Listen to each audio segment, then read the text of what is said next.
Alright, may mga tanong po tayo dito. Ito mula kay 3196. Sabi niya, yung pong nanay ko ay nag-81 nung March 2025. March 4, 2025. So, ibig sabihin, nag-80 siya nung March 4, 2024. Nagpunta kami sa Oscar. 2024 po? Opo. O 2025? O, nag-81 daw po nung March 2025. So, gusto niyang i-claim yung nung nag-80 yung nanay niya. So, ang birthday po ay March 4, 2024. Noon po nag-80, bale. Kasi po, di ba hindi binibigyan ng 81? So, nagpunta daw sila sa Oscar Marilao, hindi daw pinasok dahil nasa batas na March 17, 2024 yung umpisa ng mga bibigyan. Yung kanyang nanay ay March 4, nag-80. Yan. Tama daw po ba yun?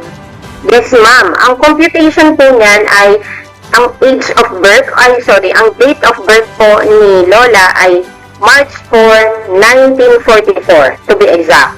No? Yan po ang kanyang birthday kasi nag-80 po siya noong 2024.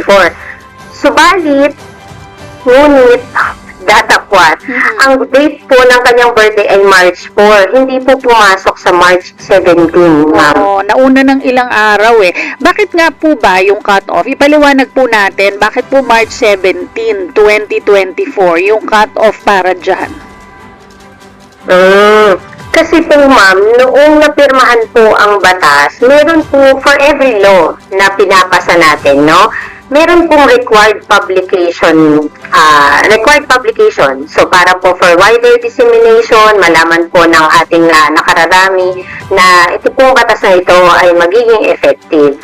At nagkataon po na ang batas ay naging effective at natapos po yung kanyang publication date ng March 17. At malinaw po na nasusulat sa batas kung kailan po natapos ang date of publication ay doon po ito effective.